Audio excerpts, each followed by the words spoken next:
I'm Vanessa Tyler, and welcome to What's Eating Harlem, where we cover the most exciting community in the world. There is a lot going on here in Harlem. Let's get started. The food is good and the food philosophy delicious. See why so many are eating and drinking farther uptown at the Grange. One look and you know they must live in Harlem. It's a certain style. Check out who our Selena Hill is spotlighting in Harlem Style. We shop and may not even think about who is in charge, but they do. They are the Black retail executives meeting in Harlem. Art with a soul.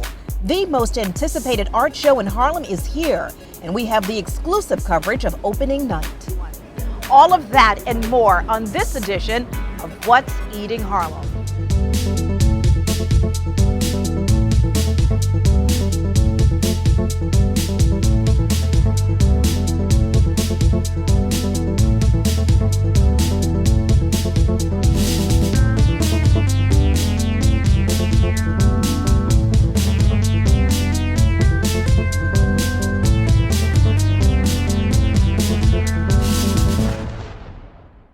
What's Eating Harlem, funded in part by Cove Lounge. Situated in the heart of Harlem, it embodies the spirit and vitality of its community, delivering a unique blend of cool sophistication and urban edge.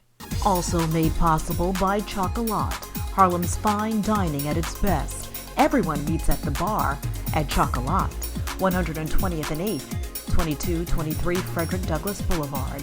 Chocolat Restaurant Lounge.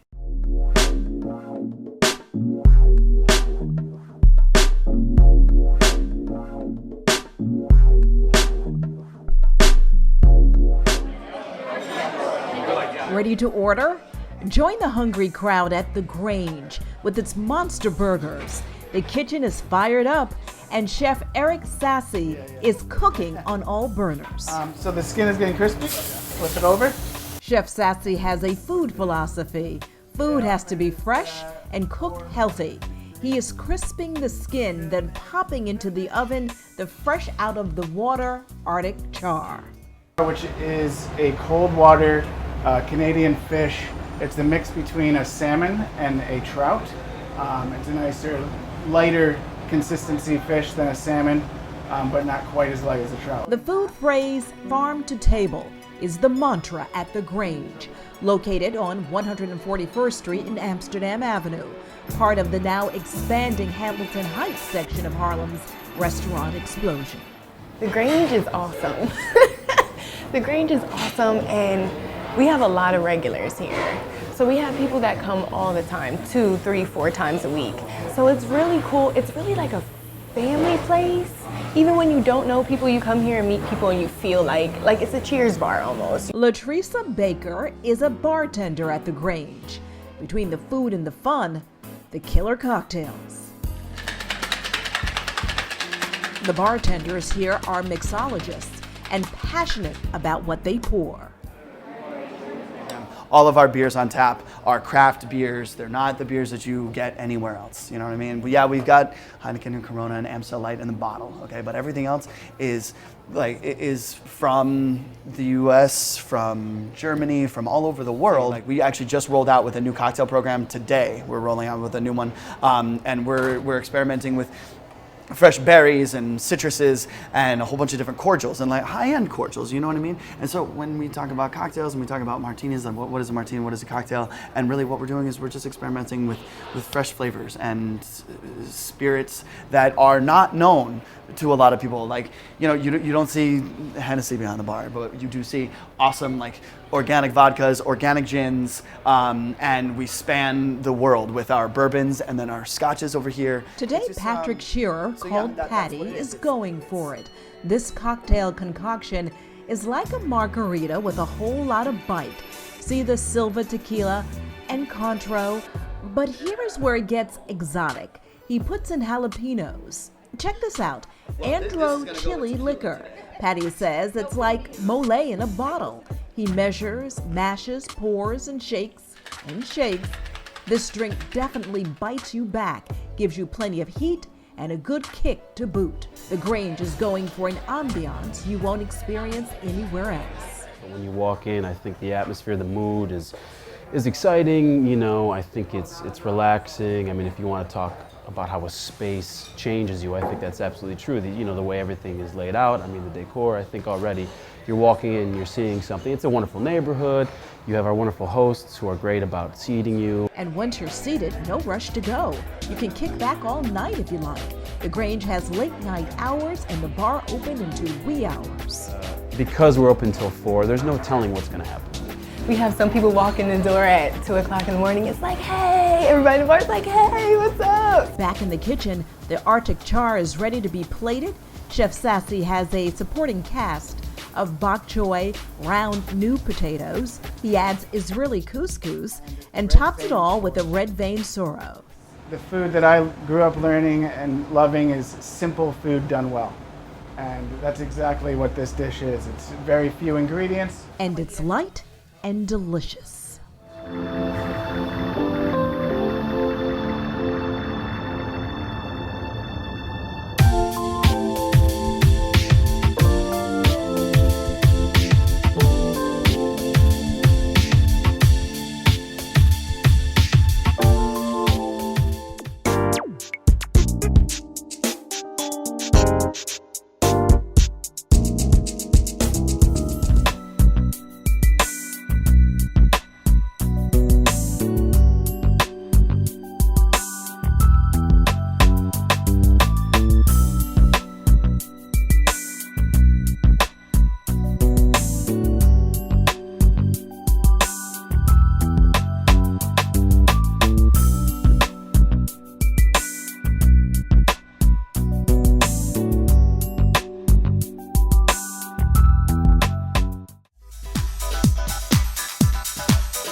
Harlem Style.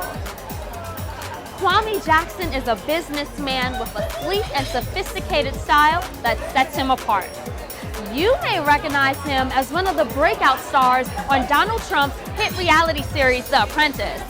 Or you may have seen this Harvard MBA grad right around town here in Harlem. But no matter where you see him, you will definitely recognize him by his style. Today, I'm here at Corner Social, and I'll speak to this speaker, entrepreneur, consultant, and media personality about his dashing and dapper style.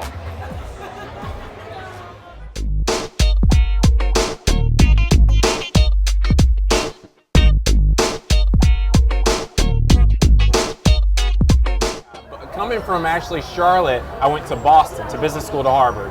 And I was there very much a student style, learning about kind of the international flow, kind of that MBA look that, you know, is very common, blazer and jeans, like a lot of venture capitalists wear.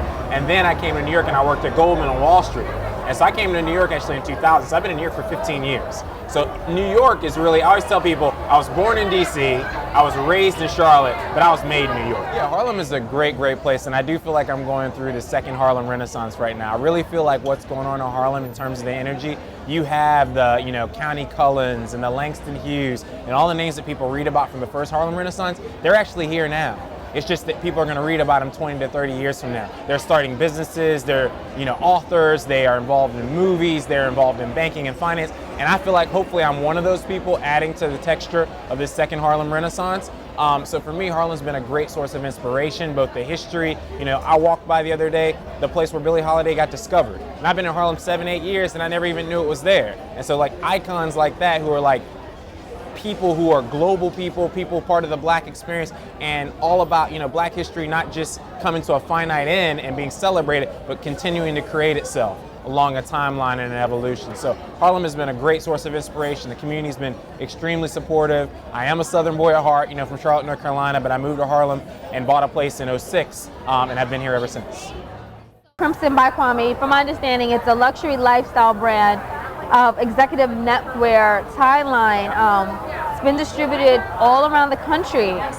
How is your personal style reflected in Crimson by Kwame, and vice versa? How does the tie line actually reflect your personal brand? Yeah, I think that's a great question. Crimson by Kwame was an evolution of style for me. Basically, after I was in The Apprentice, people said, I love the shirts and ties that you wear on the show. They were like, oh, you know, they look so good in the combinations, but those were everyone else's. So I didn't want to go out and endorse someone else's product. This was an opportunity to launch my own brand, my own ties, and come up with my own sense of style to speak to younger Gen X and millennial professionals. So the tie is Crimson by Kwame. This is one of our tests. It's based on a style like Charles DeWitt, some of the things they're doing right now in their line. It's coral and it's knit. It's very spring and fresh for the season. And it really pops for me because obviously I'm a darker complexion and that brighter color pops.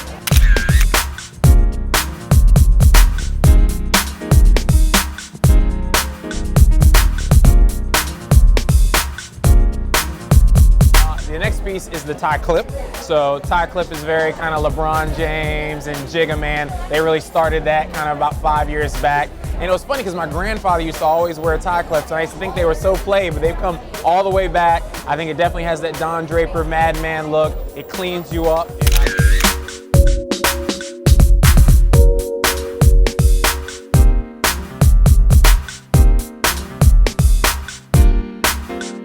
The suit that I'm wearing is also custom. So the suit is Kwame. I got it in the same Hong Kong tailor. It's very fitted. It gives me a very modern look. It is kind of an electric blue but navy for the boardroom. So I like it because it's not the standard navy. It's got a little bit of a splash to it, but I really like it because of the fit. And also I had them do the off-colored piping around the buttonhole, which I really like, which kind of matches the tie. Gives a darker suit a little bit of a splash.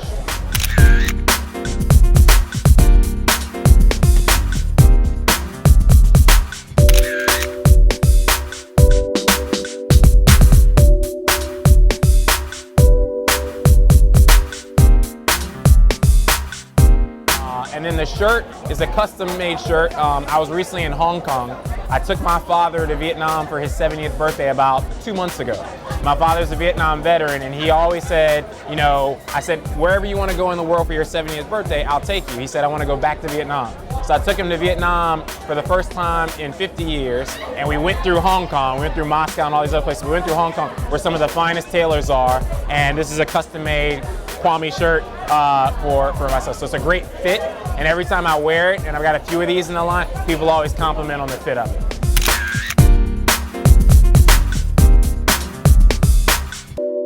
The shoes I'm wearing are some Aldo tan boots.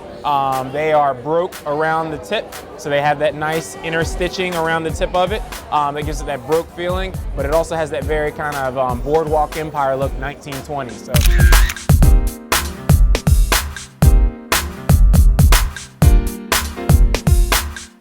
Well, Harlem gives you a lot of love off top. Harlem's like, they'll tell you straight up where you stand, like, you know, you looking good today, or, you know, brother, keep doing your thing, or whatever. And so Harlem is a very vocal neighborhood. It's a very real neighborhood. It resonates with me because of the authenticity. Harlem is going through this great, you know, flourishing right now, and I'm glad to be part of that. And so when I walk down Lenox, you know, which is my hood, it's my backyard, my main boulevard, I feel confident. So, if it's unique and it's fabulous, then it must be Harlem Style. I'm Selena Hill. What's Eating Harlem wants to get you involved. Got a story idea? Tell us. Go to our website, what'seatingharlem.com. There you can become a member and get discounts to some of the places we feature. Remember to like us on Facebook and follow us on Twitter.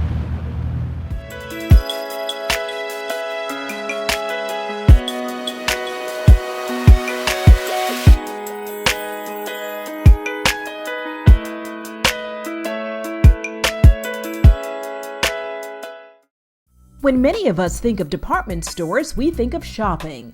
When the men and women gathered in Harlem this night think of department stores, they think of executive careers. They are members of Bragg, Black Retail Action Group, or Bragg Diversity from a retail point of view. Well, I think the core of the organization still is the same, and it really is to educate and prepare students, professionals, and entrepreneurs for leadership, executive leadership in the industry and related industries. Sean Outler and Nicole Coakley Dunlap are co-presidents of Bragg. Both are executives for major retailers. So we really have made progress in the industry. However, there's still a lot of work to be done. And that's why Bragg is still around. And they've been around for a while. Tonight, a celebration of Bragg's 45th year with a wine tasting and networking event. Gloria Hartley remembers when Bragg could have had their gathering around a small table, not a large room. When she founded the group, she was a first. And I became the first black buyer at Bloomingdale's. Unusual back in the early 70s, a black woman deciding the styles and the trends for the shopping public. It's a very, very big deal, and it was a very big deal for me, being an African American woman traveling to Asia and South America and Europe to buy product, and I was very successful at it. And now today, with the internet changing the way we shop and stores closing and consolidating. 45 years later, well, I saw some progress, but by the same token, it's not nearly what it should be. And it's sort of gone back a little, and I don't know if it's because black people don't want to come into this business, work the grueling hours and put in the time, but I don't see a massive influx of minorities in general, especially African Americans, into this industry. Bragg's focus is making sure the front offices of the big stores stay diverse by ensuring there is a talent pool of would-be executives ready to step up and step in. Well, I think we're at a very interesting time where, demographics across the country is changing. The idea of what, the country should look like is changing, and everyone's thinking globally. So with that in mind, there's tremendous opportunity. And it really is upon an organization like us to really bring that to the forefront. We really pride ourselves on exposing the Bragg interns in particular to all of the possibilities in the industry. And, sometimes people don't realize that besides someone selling product on the floor, there's a whole operations behind the scenes. Still, there is optimism that next year they will need a bigger room. We are optimistic. We're optimistic about the talent that's out there. And, we have the pleasure of, meeting students when they're very young and green. And, if we think about just the internship program that we offer, it's a 10-week paid internship. And when we look at the students on day one, by the time they graduate at the end of the summer, they are ready to take on the world.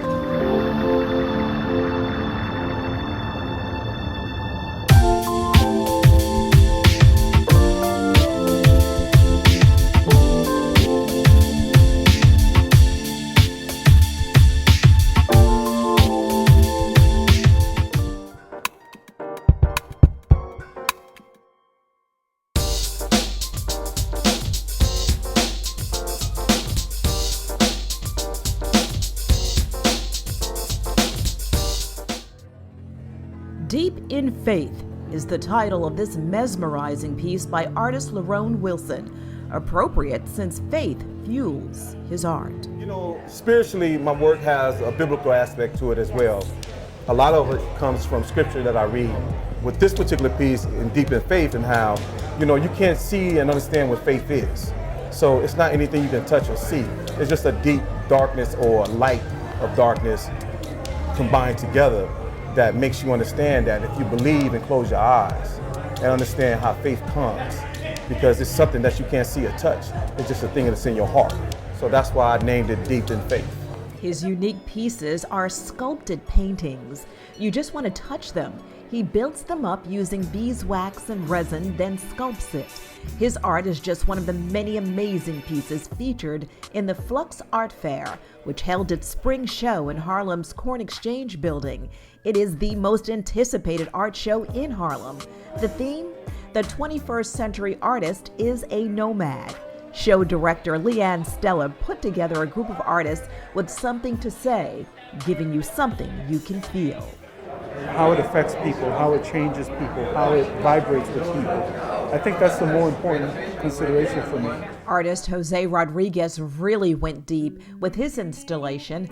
It's part shrine, part historical, all love. Starting with this tribute to his mother, affectionately called Nina, and his grandmother, Cuca. A generational homage on a small bench from his mother's bedroom, an early and significant part of his life. That's actually the last piece of furniture that remained from the entire bedroom set, was this little chair. It was part of my mom's vanity and it's substituted as my homework desk. When my mom passed away, I transformed that into the shrine. It is now the centerpiece of an art exhibit that also includes an elaborate display of coins, money, and a message. So it's this idea that everything has a price, and you have to kind of pay the passage. For artist Diane Smith, everything has value. In a way, it can be transformed into new life. Even the very brown paper in which a butcher wraps meat. Look how she reused it, manipulated it to make an incredible work of art. The paper for me represents skin and the wrinkles. And the wrinkles remind her of her elders. And when I think about the beauty that was in their skin and the wrinkles, what stories were embedded in those wrinkles, what marks were in those wrinkles, and how did they become part of me? The show's theme, Artist as a Nomad, especially significant to Diane with her roots in Belize and now living and loving in Harlem. When we travel as artists, we leave our imprints, but the imprints of the places that we go is embedded in us. But for these artist nomads, Harlem has left the biggest impression of all. If you don't know the history, you can't know Harlem. Elizabeth Catlett, Paul Robeson, Jacob Lawrence, Romare Bearden, Duke Ellington, those people are very important to this right here, right now. And I think the convergence of people that come to Harlem, they want to see that because they don't know the history of us. So to me, I need to evoke that in my work. We're all connected. We're all interrelated by place to Harlem as a crossroads of that world. I'm a human being and I'm a spiritual being, and I belong to all cultures and all culture belongs to me.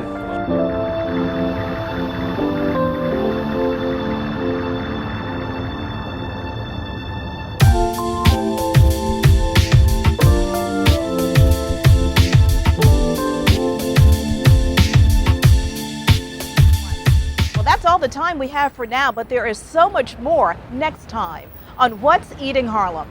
I'm Vanessa Tyler. See you uptown.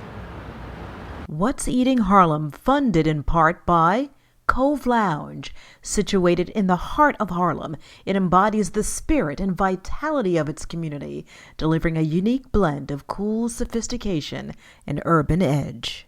Also made possible by Chocolat, Harlem's fine dining at its best. Everyone meets at the bar at Chocolat, 120th and 8th, 2223 Frederick Douglass Boulevard. Chocolat Restaurant Lounge. To become a member of What's Eating Harlem, go to www.whatseatingharlem.com and sign up for special events like wine tastings and food tastings. Also, join us on Facebook and follow us on Twitter. If you have any ideas for stories about Harlem, send them to info@whatseatingharlem.com.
Harlem.